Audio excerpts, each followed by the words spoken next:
Your mind isn't broken. It's overloaded. In Japan, a calm mind isn't built through meditation retreats or expensive wellness apps. It's built through daily habits, so quiet, so ordinary that most Westerners walk right past them without a second thought. Today, I'll walk you through 7 Japanese habits that calm a racing mind.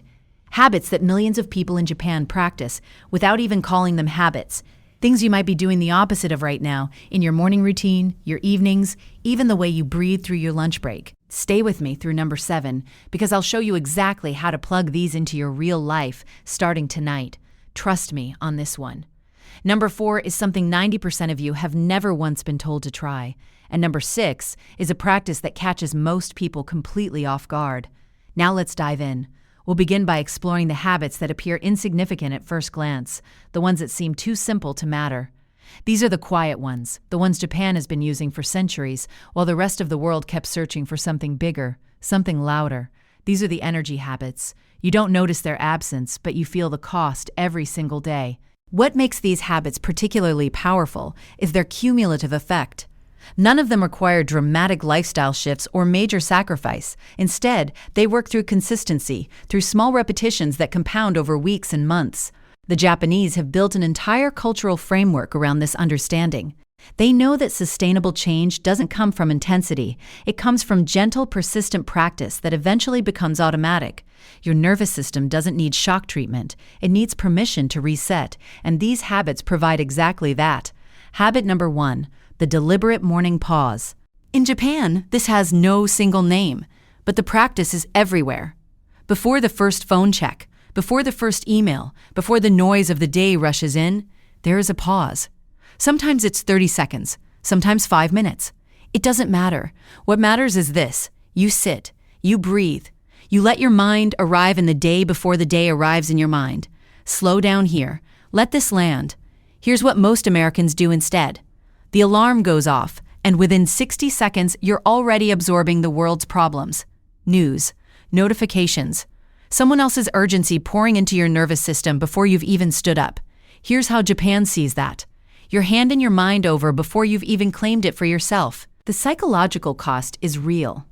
Studies on cortisol, your primary stress hormone, show that the pattern you set in the first 10 minutes of waking shapes your entire stress arc for the day.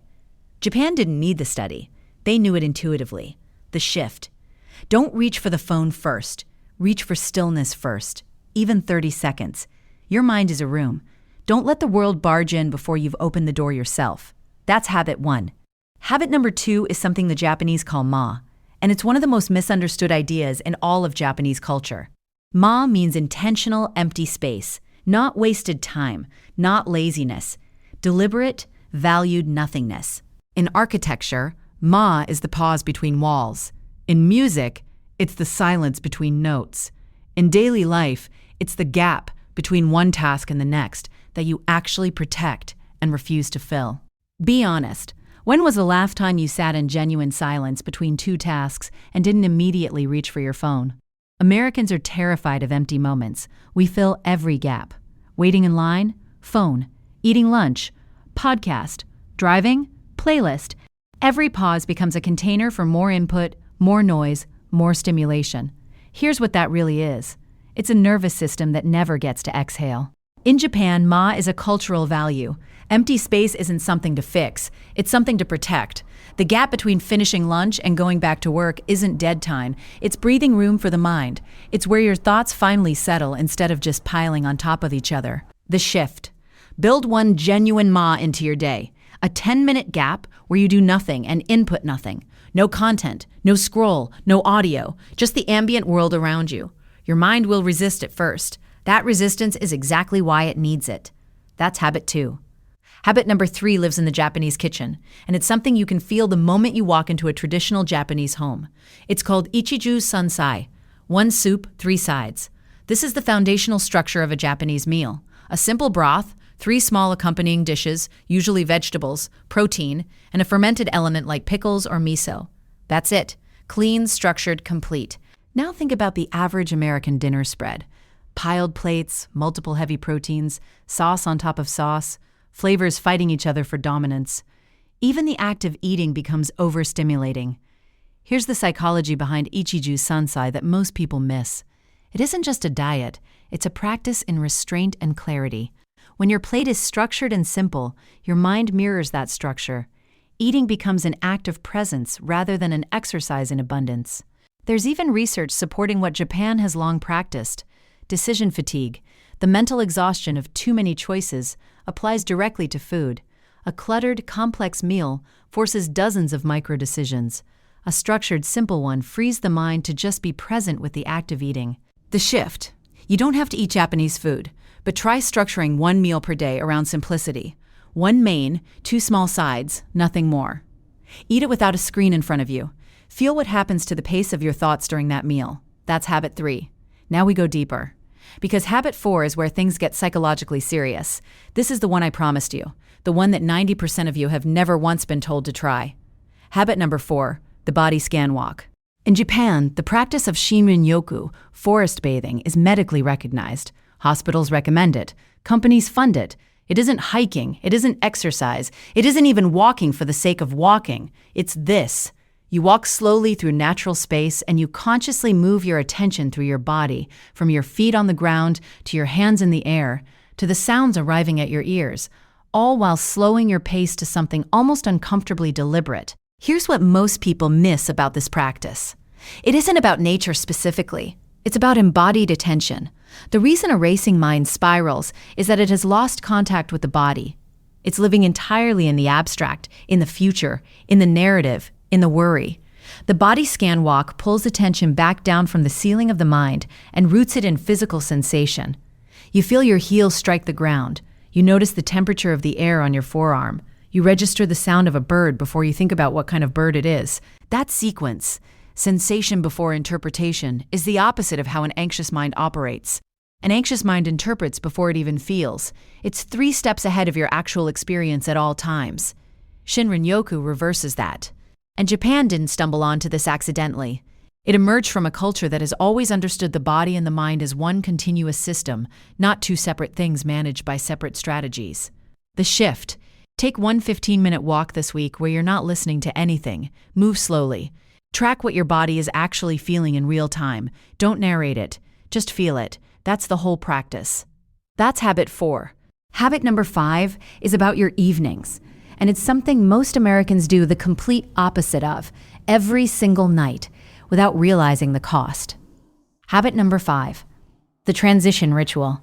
In Japan, there's a moment built into the end of the workday that most Westerners don't have. It's a deliberate act of closing, not just physically leaving a place, but mentally closing a chapter. For some people, it's a specific phrase said aloud. For others, it's a short physical act. Straightening the desk, changing clothes the moment they arrive home, washing their hands and face as a symbolic rinse of the outside world. The Gen-Con, the entryway threshold we talked about before, is part of this. You remove your shoes, and in that act, you're signaling to your nervous system, that world stays out here. Here's the problem most Americans carry without knowing it. There's no transition. Work ends and then immediately, seamlessly, invisibly, it continues inside the home. The laptop follows you to the couch, the work email pings during dinner, the mental residue of the day never gets a closing signal, so it never actually closes. Your brain is still holding the file open, and an open file uses processing power, whether you're looking at it or not. The shift. Build a 3-minute closing ritual for your workday. It doesn't have to be elaborate.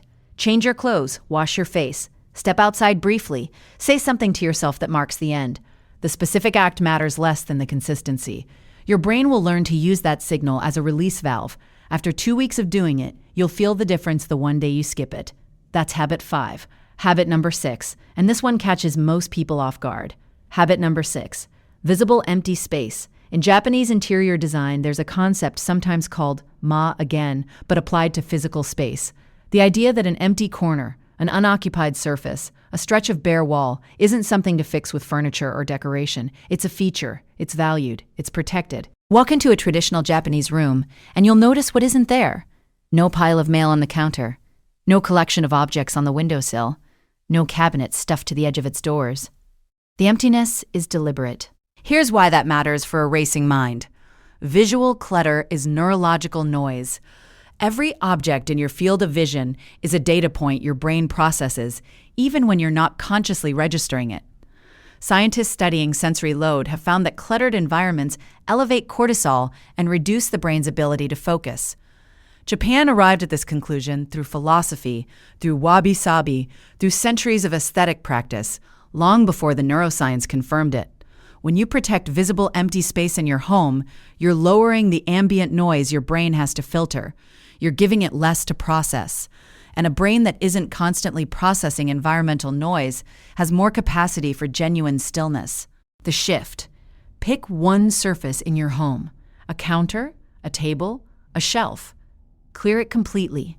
Leave it empty for 1 week. Don't put anything back on it. Notice what happens to how that room feels. Notice what happens to how you feel when you sit in it. Empty space isn't absence. In Japan, it's the whole point. That's habit 6. And that brings us to the final one, the one that ties all of this together, the one that without which the other 6 are just techniques floating without a foundation. Habit number 7, kansha, deliberate daily gratitude, not the journal entry version Western wellness culture sells, not a list you write before bed and immediately forget, something quieter and more consistent than that. In Japan, the word itadakimasu is said before every meal. It translates roughly to, I humbly receive. But it's more than table manners. It's a full acknowledgement of every person, every process, every living thing that participated in bringing that food to the table. The farmer, the rain, the truck driver, the person who cooked it. That single moment of kansha, of deliberate acknowledgement, interrupts the default forward momentum of an anxious mind. Here's what a racing mind actually is, at its core. It's a mind that has lost contact with the present because it's entirely preoccupied with what hasn't happened yet or what already went wrong. It's running simulations. It's managing threats. It's planning and rehearsing and worrying and projecting. Kansha doesn't ask you to suppress any of that. It just interrupts it briefly and says, here is something real, something present, something worth actually noticing. And that interruption, practiced daily, slowly rewires the default pattern, not through force, not through discipline, through repetition of presence. The Japanese don't think of kansha as a mental health practice. They think of it as basic courtesy toward the life they've been given. But the psychological outcome is the same. A mind that regularly pauses to acknowledge what is real right now is a mind that spends less of its energy lost in what isn't. The shift. Find 1 moment per day, just one, to say something equivalent to itadakimasu. Before a meal, before you open your laptop in the morning, before you turn off the light at night, acknowledge something real, something present, something you actually received that day without earning it through effort. Do it aloud if you can. Your nervous system responds to the spoken word differently than it responds to a thought. That's habit 7. Now here's what's worth sitting with after all of this. None of these 7 habits require money. None of them require a retreat or a program or a subscription. They ask for something harder than money. They ask for attention. Deliberate, unhurried, consistent attention. Japan built a culture around this because Japan understood something long ago that the modern West is still figuring out. The mind doesn't need more stimulation to feel better. It needs less. It needs structure. It needs rhythm. It needs regular moments of genuine stillness to reset. Your mind isn't broken. It's just been asked to operate without any of those things for too long. The implementation itself requires patience. You won't feel transformed after day 1. The Japanese understand that cultural shifts are measured in weeks, not hours. But if you stay with these habits, if you protect them even when life gets busy, something shifts. Your baseline changes. The constant background hum of anxiety quiets, not because you've forced it to, but because you've given your nervous system what it actually needed all along. Permission to pause, space to breathe.